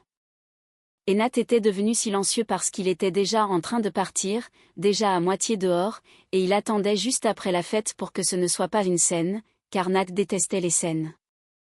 J'ai reposé le téléphone, face contre table. Je me suis couchée à côté d'un homme que j'étais soudain certaine d'être sur le point de perdre. Je n'ai pas dormi de nuit cette semaine-là. J'ai failli lui demander. Jeudi soir, je me suis tenue dans l'embrasure de son petit bureau pendant qu'il corrigeait des copies, et j'ai ouvert la bouche, et ce qui est monté à ma gorge était tout à la fois. Nana, Julien, le nom de ta mère sur ton téléphone à minuit. Est-ce que tu me quittes? Il a levé les yeux avec une telle gentillesse fatiguée et a dit « Ça va ?» Et j'ai entendu la voix de ma mère dans ma propre tête. Ne fais pas de scène. Ne sois pas la fragile. Ne leur donne pas raison. Juste fatiguée, ai-je dit. Je suis allée me coucher. C'est la chose que j'annulerais si je pouvais annuler une chose. Pas ce qu'elle a fait, mais ce qu'elle m'avait entraîné à ne pas faire. Elle avait fait du silence ma première langue, et je l'ai utilisée sur la seule personne qui m'aurait rattrapée. Le lendemain matin, j'ai failli annuler la fête. Je me tenais dans la cuisine, le pouce sur le contact de ma mère, prête à appeler et à dire que j'étais malade, prête à fuir l'humiliation que je sentais venir comme la météo. Et puis j'ai pensé, non. Si ça doit se terminer, je ne la laisserai pas le mettre en scène. Je ne lui donnerai pas le plaisir de la chaise vide et des explications chuchotées. Je me tiendrai dans cette pièce, dans ma robe douce et pas grise, et je traverserai ma propre fête de fiançailles, et ensuite je m'effondrerai en privé, là où personne ne pourra me lancer ce regard. C'est le plus bas que j'ai atteint. Je veux être honnête à ce sujet. La nuit avant la fête, je me suis assise sur le sol de notre salle de bain à 2 heures du matin, et j'ai dit à voix haute à personne, ce n'était jamais toi. Ils sont partis. C'était toujours ce qu'elle leur disait. Et je n'y ai pas cru. J'ai cru l'autre chose. J'ai cru que c'était moi, parce que c'est ce pourquoi elle m'avait construite. C'était le véritable héritage. Puis samedi est arrivé. La maison de ma mère brillait. Elle avait tendu des guirlandes lumineuses sur le porche, rempli les pièces de pivoine et engagé un barman en chemise blanche, et 42 personnes sont arrivées en tenue d'été, tenant des sacs cadeaux, et c'était exactement comme promis, magnifique. Elle se tenait à la porte, les accueillant comme une femme recevant un tribut. Elle portait du bleu marine, elle était splendide, et elle ne m'avait pas regardé une seule fois depuis mon arrivée. Nat n'était pas là. Il avait envoyé un texto à 16 heures. En retard, un truc avec un parent à l'école, ne m'attend pas. Et je l'avais lu, debout dans le couloir de mes parents, et j'avais senti le sol basculer, car bien sûr qu'il ne venait pas. Il allait me laisser seule ici, devant tout le monde. Et puis j'ai traversé ma propre fête de fiançailles comme une femme sous l'eau. Des gens que je connaissais depuis toujours me serraient la main et disaient « Félicitations ». Et je disais « Merci ».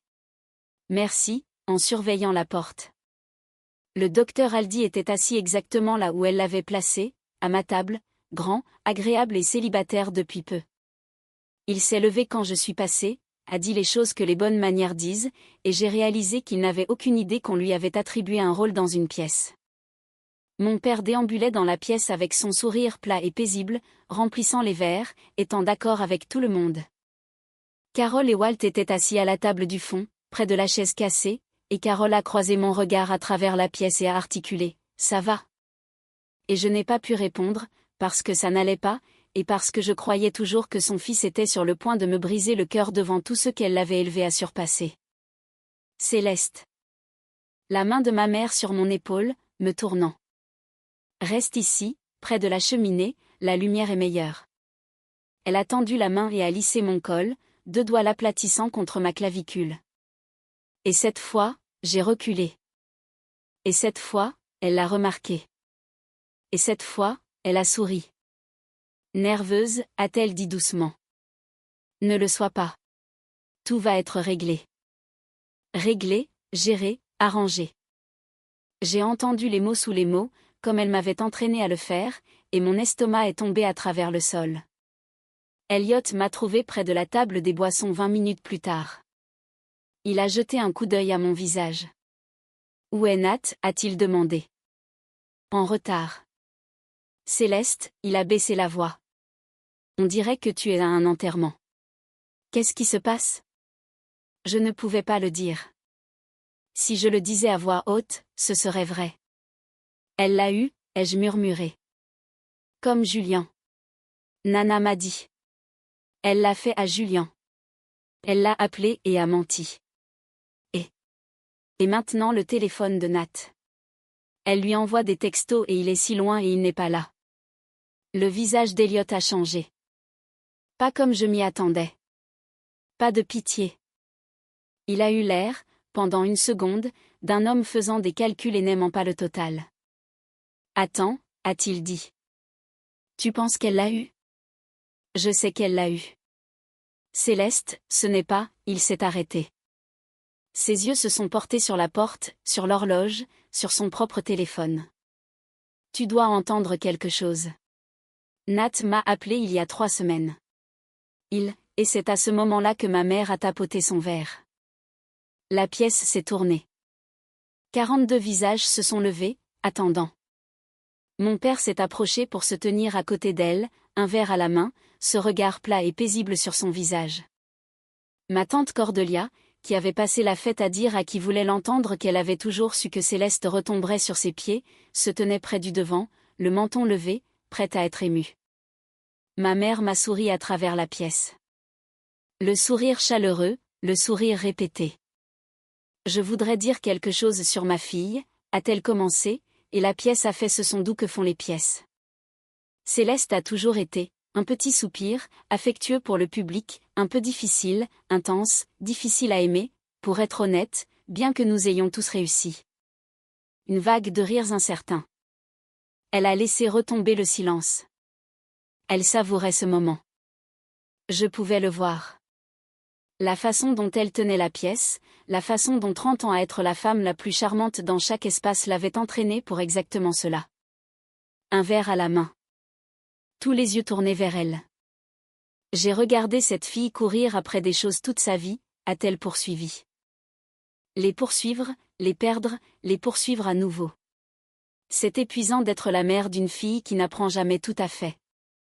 Chaleureux, affectueux, un couteau enveloppé dans une serviette en lin. Mais cette fois, j'ai décidé de l'aider. Elle a trouvé quelqu'un de patient, et je veux que tout le monde sache que j'ai fait ma part. Elle a levé son verre plus haut.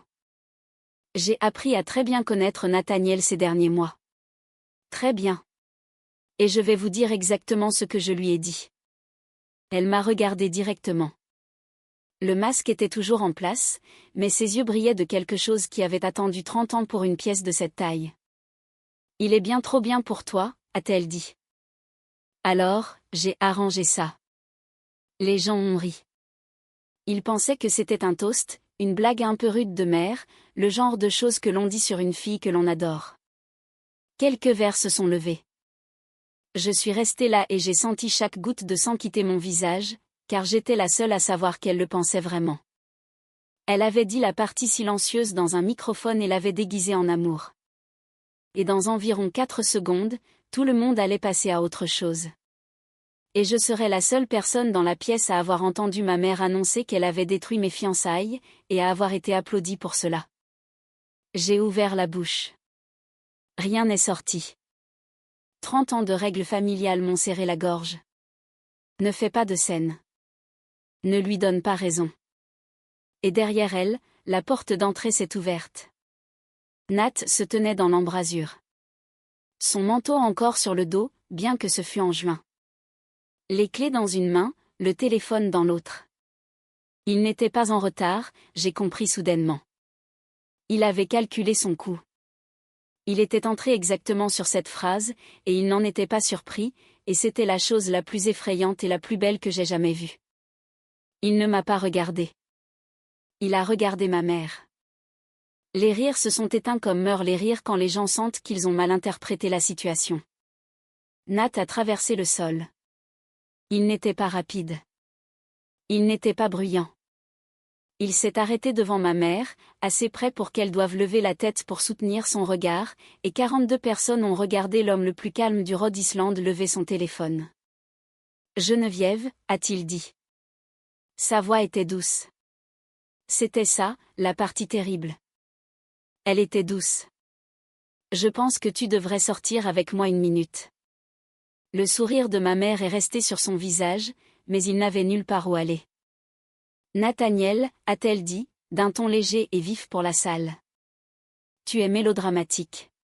Nous célébrons. En effet, a-t-il acquiescé. Alors, ne faisons pas ça devant tout le monde.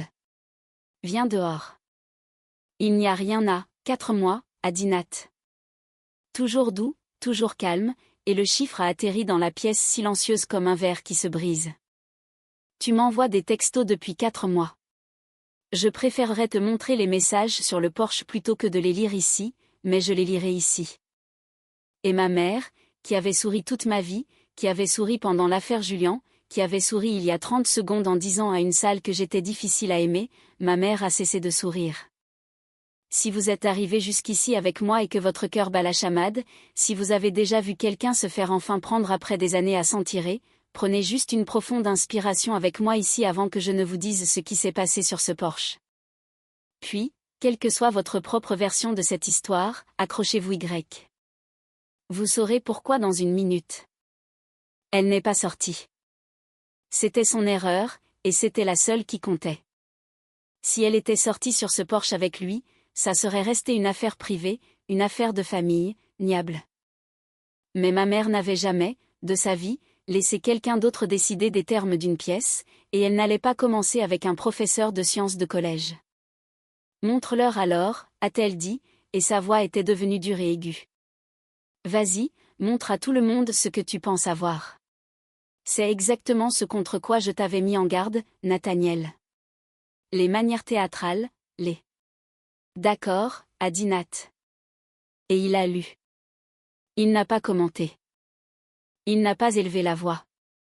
Il a levé son téléphone et a lu les propres mots de ma mère, un message à la fois, de la manière plate et gentille qu'il utilisait pour lire les autorisations de sortie à des enfants de 12 ans. Mars. Elle n'est pas celle que tu crois. Je te le dis seulement parce que tu mérites de le savoir avant qu'il ne soit trop tard.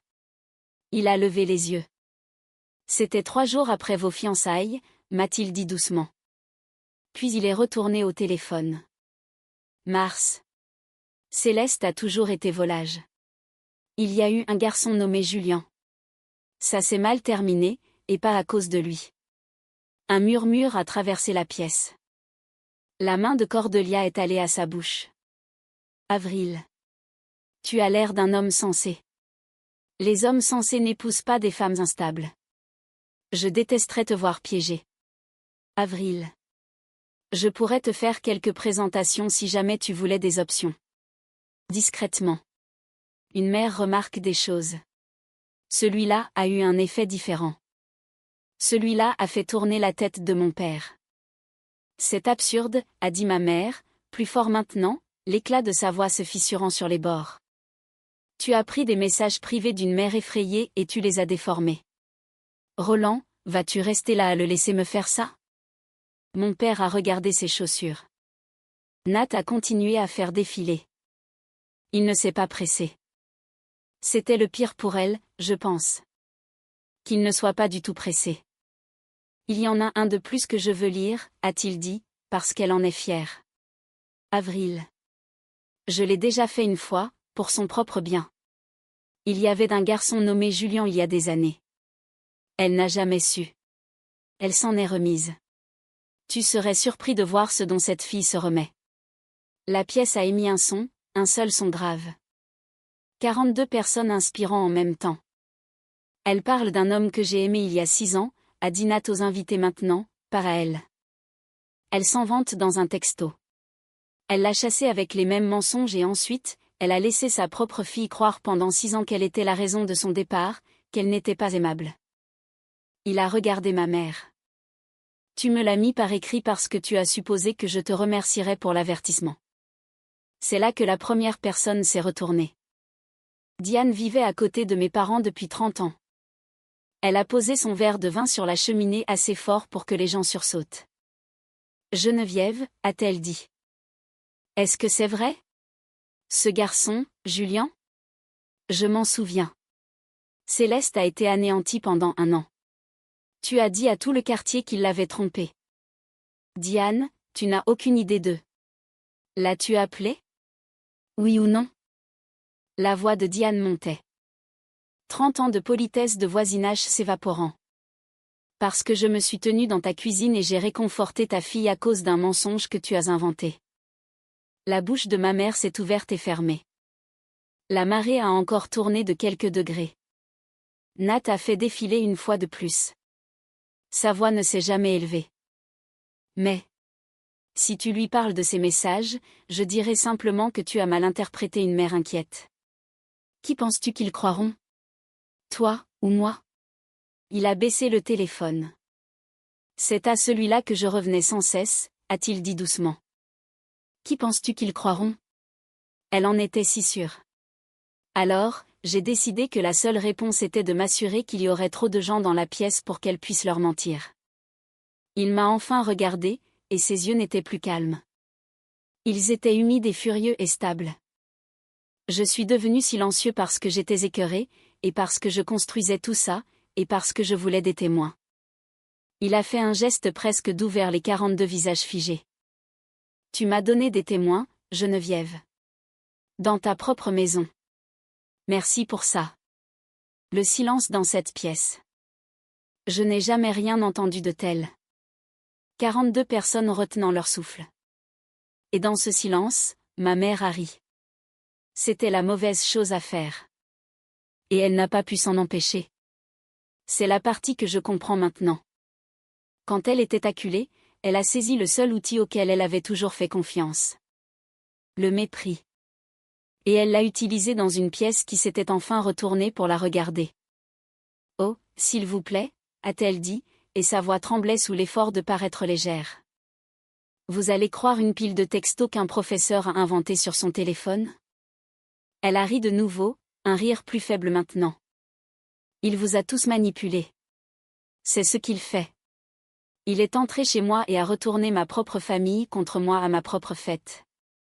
Vous ne le voyez pas? Sa voix montait, perdant sa musique note par note. C'est moi qui suis attaqué ici. Je protégeais ma fille. J'ai toujours protégé ma fille. Elle s'est tournée vers la salle, vers son public, écartant les mains. Vous me connaissez tous. Vous savez tout ce que j'ai fait pour cette fille. Quelqu'un devait veiller sur elle, car Dieu sait qu'elle ne peut pas veiller sur elle-même. Geneviève. La voix de mon père. Tout le monde s'est retourné. Roland Beaumont avait posé son verre. Ça suffit, a-t-il dit. Calme, fatigué, pas gentil. Je veux être clair. Mon père n'était pas gentil. Il était un homme qui venait d'observer la température d'une pièce et de décider de quel côté se pencher, mais il l'a dit. Les messages sont réels. J'ai vu ton téléphone. Il a regardé le tapis. Je t'ai dit il y a des mois de laisser tomber. On aurait pu entendre une mouche voler.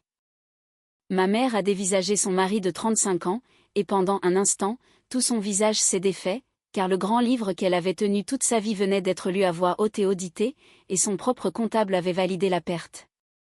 Tu savais, ai-je dit. Je n'avais pas l'intention de parler. C'est sorti de moi, plat et petit, depuis la table des boissons, et toutes les têtes se sont tournées.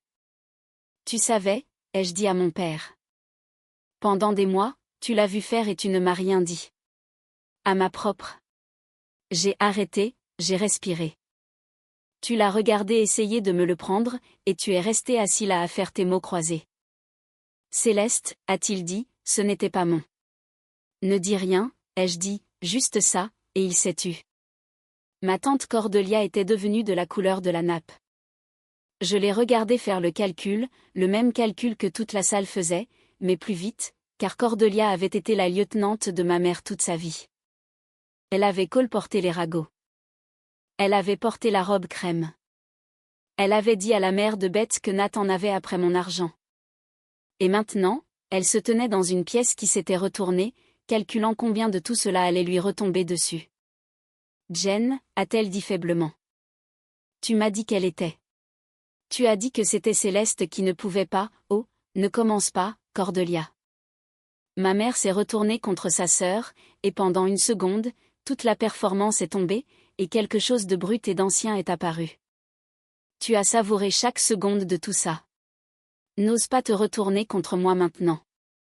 Et voilà, devant 42 personnes, les deux, 60 et 63 ans, se battant encore une guerre que leur propre mère avait commencée avant même qu'elle ne sache marcher. La jolie et la laide, tenant les comptes jusqu'à un âge avancé. Pendant une seconde, j'ai vu toute la machine, jusqu'au début, et j'ai compris quelque chose qui m'a réorganisé. Je n'avais jamais été le sujet. J'étais juste le nouvel endroit où ma mère avait trouvé pour tenir les comptes. C'est ici que je suis censé vous dire que je me suis effondrée, ou que j'ai crié, ou que j'ai jeté un verre. Je n'ai rien fait de tout cela. Je veux vous dire pourquoi. Parce qu'il m'a fallu 30 ans pour en être capable. J'ai regardé ma mère, Geneviève Beaumont, en bleu marine, entourée des pivoines qu'elle avait choisies, des lumières qu'elle avait tendues et d'une pièce qu'elle avait remplie spécifiquement pour en être le centre. Et pour la première fois de ma vie, je l'ai vue clairement, jusqu'au fond. Et elle était petite. C'était une femme à qui on avait dit à 6 ans que sa sœur était la jolie, qu'il avait cru pendant 70 ans, et qui avait passé chaque jour de ma vie à s'assurer que je crois quelque chose de tout aussi faux sur moi-même, pour que nous soyons quittes. Elle aurait réduit toute ma vie en cendres pour ne pas être seule au bas d'une histoire que sa propre mère avait commencée. J'ai ressenti, Dieu me pardonne, une lueur de pitié, juste une. Nana m'avait dit que c'était possible. Non pas pour lui pardonner, avait-elle dit, juste pour lui survivre. Et puis ma mère a ouvert la bouche pour essayer à nouveau. Je l'ai vu, le geste pour une autre version, un autre sourire. Et la pitié s'est refermée comme une porte. De l'autre côté de la pièce, mon frère s'est levé. Il n'a pas dit un mot. Il a juste marché et s'est tenu à côté de moi, épaule contre épaule, comme nous le faisions quand nous étions enfants et que l'un de nous allait se faire gronder. Sauf que nous n'étions plus des enfants, et personne dans cette maison n'allait plus se faire gronder. Pour la première fois en 30 ans, le calcul était de mon côté de la table. J'ai traversé la pièce. Je me suis tenue à côté de Nat. J'ai pris sa main, la libre, celle qui ne tenait pas 4 mois de la cruauté de ma mère. Tu as dit qu'il était bien trop bien pour moi, ai-je dit. Ma voix était stable. Je ne savais pas qu'elle pouvait l'être. Tu as raison. Il l'est. Il est bien trop bien pour nous tous. J'ai regardé autour de moi les 42 personnes qui raconteraient cette histoire pour le reste de leur vie. Tu as dit que tu avais arrangé ça. Tu l'as fait. Tu as arrangé exactement la chose dont tu avais peur. Tu as fait en sorte que je ne me demande plus jamais si c'était moi. Je me suis retournée pour partir. Puis je me suis retournée, parce qu'il y avait une dernière chose, et j'avais attendu 6 ans pour le savoir. Il s'appelait Julian, ai-je dit. Et je l'aimais, et tu l'as appelé et tu as menti jusqu'à ce qu'il parte. Et je me suis détestée depuis mes 24 ans pour quelque chose que tu as fait dans la cuisine de Nana. Ma voix s'est brisée une fois sur le mot « Nana », et je l'ai laissé faire. Je ne vais plus me détester. C'est ce que tu as réellement brisé ce soir. Pas mes fiançailles, juste ta version de moi. Si vous avez déjà eu à dire une vérité à voix haute à la personne qui a passé des années à vous en raconter une fausse, si vous avez déjà posé cette limite dans une salle pleine de gens qui s'attendaient à ce que vous restiez silencieux, je veux que vous commentiez un seul mot ci-dessous.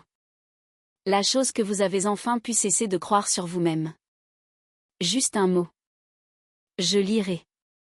Puis Nat et moi sommes sortis par la belle porte d'entrée de ma mère, sous la lumière jaune du Porsche, en passant devant la pelouse que mon père taillait à la règle, et nous ne sommes pas sortis pour parler. Nous sommes juste partis. Elliot nous a rattrapés à la voiture. J'ai essayé de te le dire, a-t-il dit, essoufflé. Nat m'a appelé il y a 3 semaines. Il m'a posé des questions sur Julian, si les rumeurs à l'époque avaient une source. Je lui ai dit ce que j'avais toujours soupçonné. Il a dit, je dois être sûr avant de faire quoi que ce soit, car si je me trompe, j'aurai accusé sa mère de quelque chose de monstrueux. Et si j'ai raison, je n'aurai qu'une seule chance de le faire. Elliot a ri un peu follement. Il a porté ça pendant 3 semaines, pour que ce soit exactement parfait. C'est pour ça qu'il est devenu silencieux. C'est pour ça, les nuits tardives. Il s'assurait. Je me suis tournée vers Nat, vers l'homme que j'avais passé une semaine à pleurer, parce que j'étais si bien entraînée à attendre l'abandon que je l'avais répété pendant qu'il était à 3 villes de là, à me construire une issue. Je pensais que tu partais, ai-je dit. J'ai trouvé son nom sur ton téléphone et j'ai pensé. J'ai passé toute la semaine certaine que tu partais. Je sais, a-t-il dit. Je sentais que tu en prenais la décision. Et je ne pouvais pas te dire pourquoi j'étais silencieux sans tout te dire. Et je ne pouvais pas tout te dire tant que je n'étais pas certain, parce qu'on t'avait déjà fait douter de toi-même une fois. Et je préférerais mourir plutôt que d'être le deuxième homme à le faire à moitié. Il a posé ses mains sur mon visage. Je ne devenais pas silencieux comme les gens deviennent silencieux avec toi, Céleste. Je devenais silencieux comme on devient silencieux quand on s'apprête à se battre pour quelqu'un. J'ai pensé à cette phrase tous les jours depuis. Derrière lui, Carole et Walt sont descendus des marches du Porsche sur la pelouse. Carole n'a pas dit un mot. Elle m'a juste serré dans ses bras, et par-dessus son épaule, j'ai regardé la lumière jaune du Porsche et les silhouettes des 42 personnes à travers les fenêtres, toujours debout là où la vérité les avait laissés. J'ai passé une semaine entière à te pleurer, ai-je dit dans l'épaule de Nat. Je suis tellement désolée. J'aurais dû demander. J'aurais dû juste te demander. Non. Il s'est reculé et a tenu mon visage. On t'a appris à ne pas demander. Ce n'est pas quelque chose que tu as mal fait. C'est quelque chose qui t'a été fait pendant 30 ans, exprès. Son pouce a essuyé sous mon œil. Et je vais passer beaucoup de temps à t'aider à le désapprendre, à commencer par ce soir. Nana a été celle qui m'a dit, des semaines plus tard, que lorsque Cordelia a essayé d'appeler ma mère le lendemain matin pour arranger les choses, ma mère n'a pas répondu. Non pas parce qu'elle avait honte, mais parce qu'elle était déjà en train de réécrire l'histoire, déjà en train de composer la version où elle était la lésée, la mère incomprise, la victime d'un comploteur avec un téléphone. Nana a dit, elle n'arrêtera jamais, Céleste. Mais tu n'as pas à continuer de la lire. Je ne parle plus à mes parents maintenant. Je veux être honnête sur la forme que cela prend, car je sais ce que ça peut évoquer, et je sais que certains d'entre vous ont cette décision exacte qui pèse sur leur cœur. Ce n'est pas une rupture nette et vertueuse comme dans les films. C'est plus silencieux, et ça coûte plus cher. Mon père a envoyé un seul email. Il disait en entier, « Ta mère ne va pas bien et cela a été très dur pour elle. J'espère qu'avec le temps, tu trouveras en toi la force de passer à autre chose. » Pas un mot sur ce qu'elle a fait. Pas un mot sur les 6 ans ou les 4 mois ou le fait qu'il a regardé. Je l'ai lu 2 fois et je n'ai pas répondu. C'était ma limite. Pas un discours, pas une malédiction, juste la décision de cesser de répondre. Ma mère m'a appris que le silence est un outil. Je l'ai enfin utilisé pour moi-même. Nana me dit que ma mère a une nouvelle histoire maintenant. Dans celle-ci, elle n'a jamais envoyé un seul message. Nat les a tous inventés. Un homme contrôlant et jaloux qui a volé sa fille et humilié une mère en deuil dans sa propre maison. Elle le raconte à l'église. Elle le raconte à quiconque reste immobile assez longtemps. Et certaines personnes la croient, car elle est toujours charmante. Et dans une petite ville, le charme survit à la vérité. Je pensais que ça me rongerait. Ce n'est pas le cas. Elle peut garder la version où elle est la lésée. J'ai enfin celle où je suis libre. Cordelia prend le parti de ma mère lors des réunions de famille, ce qui est une forme de poésie en soi. La jolie sœur et la laide, tenant toujours les comptes jusqu'à leurs 70 ans, toujours les filles d'une femme qui ne pouvait pas les aimer équitablement. J'ai pitié pour toutes les trois, de manière abstraite, comme on a pitié d'une maison dans laquelle on a vécu. Nana vient chez nous maintenant. Elle a 83 ans. Nous la conduisons. Elle s'assoit dans notre petite maison à Providence, avec la 2e chambre enfin peinte. Et elle me raconte des histoires sur qui j'étais enfant, avant que tout ça ne m'atteigne. Que je chantais. Que je donnais mes sandwichs. Que j'ai dit une fois à une inconnue dans une épicerie qu'elle avait un joli visage triste. Elle me rend une version de moi-même que ma mère avait effacée. Je ne savais pas à quel point j'en avais besoin avant de la voir. Elliot a déménagé plus près. Lui et Nat animent un club de science ensemble maintenant, ce que je trouve insupportablement sain. Mon frère est sorti du grand livre, lui aussi. Il s'avère qu'on peut le faire. Il s'avère que la porte n'a jamais été verrouillée. On nous avait juste dit toute notre vie qu'elle l'était. Nat et moi allons toujours nous marier. Nous n'avons pas fixé de date. Pendant un moment, je pensais que je ne voulais pas du tout de mariage. Le mot était devenu lourd. Mais Nana m'a dit de ne pas laisser ma mère posséder une catégorie entière de joie. Et Nana a généralement raison. Donc ce sera petit. Ses parents, mon frère, ma grand-mère, une poignée de personnes qui étaient dans cette pièce et qui ont choisi, dans le silence, d'être du bon côté. Il n'y aura pas de table d'honneur où quelqu'un pourra me positionner. Il n'y aura personne à portée de mon col. Parfois, quand je me prépare le matin, je me surprends dans le miroir à tendre la main pour lisser mon propre col. 2 doigts, le geste exact. Et j'ai commencé, à la place, à le laisser tel qu'il tombe. C'est une petite chose. C'est toute la chose. Ma mère a passé 30 ans à m'apprendre que j'avais besoin d'être arrangée pour être acceptable. Que l'amour était rare, qu'il fallait le gérer, et qu'il pouvait être révoqué si l'on gigotait. Elle avait tort. Je le sais maintenant, jusqu'au fond de moi, de la même manière que je connaissais l'autre chose avant. J'ai découvert à 30 ans que la grande blessure de ma vingtaine avait un auteur. Et il s'est avéré que l'homme que j'avais peur de voir me quitter était, à 3 villes de là, nuit après nuit, s'assurant tranquillement que je n'aurais plus jamais à me poser de questions.